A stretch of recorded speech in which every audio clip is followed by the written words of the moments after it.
Hello बच्चों, चलिए प्रश्न को देखते हैं। प्रश्न है, मोलल उन्नयन स्थिरांक एक सार्वत्रिक स्थिरांक है। तो देखिए बच्चों, हमें यहाँ पर ये बताना है कि ये गलत है या सही है। तो बच्चों पहले बात करें प्रश्न की मुख्य अवधारणा की। मुख्य अवधारणा, तो बच्चों देखिए, हमारे पास में जो मोलल उन्नयन स्थिरांक है, मोलल उन्नयन स्थिरांक, तो बच्चों इसे परिभाषा से समझे। तो यहाँ पर मोलल उन्नयन स्थिरांक क्या होता है? ये यहाँ पर किसी अवाष्पशील विद्युत अनपघट्य के एक मोल को ग्राम विलायक में घोलने पर जो उसके क्वथनांक में जो उन्नयन होता है, उसे यहाँ पर मोलल उन्नयन स्थिरांक कहा जाता है। हम कह सकते हैं किसी किसी अवाष्पशील किसी अवाष्पशील विद्युत अनपघट्य को विद्युत अनपघट्य को अनपघट्य को या किसी विद्युत अनपघट्य के एक मोल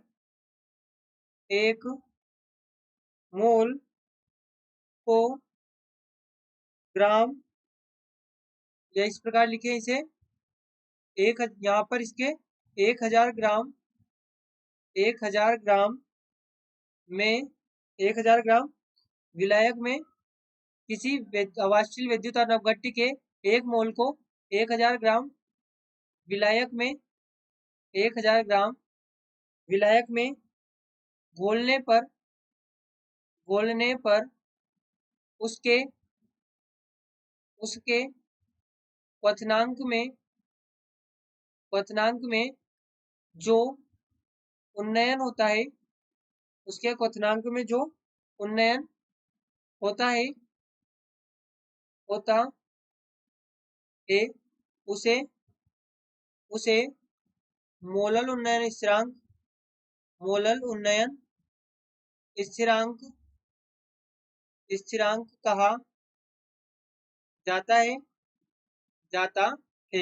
अब बच्चों यहाँ पर देखिए, इसका जो सूत्र होता है वो यहाँ पर होता है KB बराबर R into delta TB square into अणुभार विलायक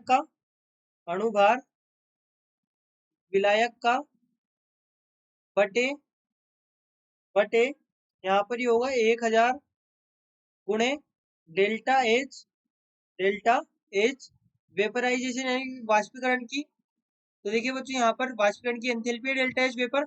ये यहाँ पर हमारे पास में मोलल उन्नयन स्थिरांक है, मोलल उन्नयन स्थिरांक।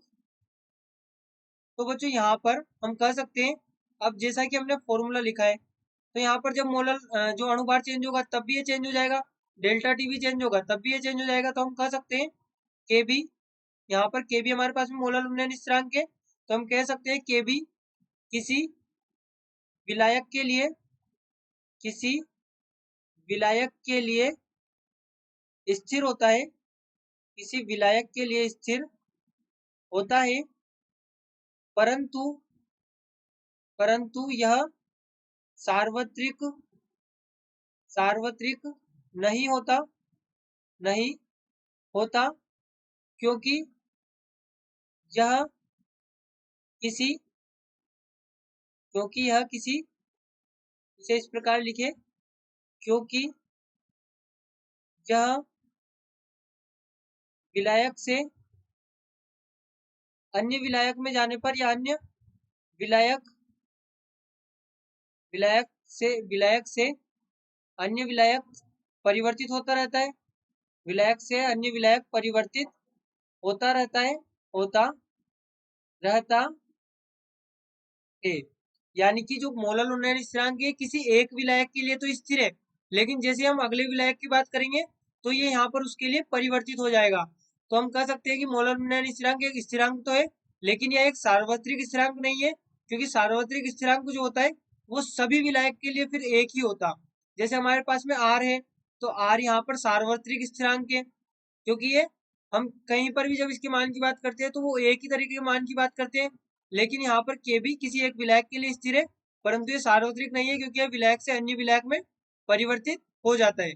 तो बच्चों यहाँ पर हम कहें कि जो हमें यहाँ पर स्टेटमेंट दिया गया था, ये हमारे पास में गलत है, यहाँ पर ये हमारे पास में गलत है। तो बच्चों यहाँ पर हमने समझा कि मोलर लूनर स्थिरांक एक सार्वत्रिक स्थिरांक नहीं है, ये यहाँ पर स्थिरांक के पर सार्वत्रिक स्थिरांक नहीं है। तो बच्चों आशा करते हैं आपको प्रश्न समझ आया होगा। धन्यवाद।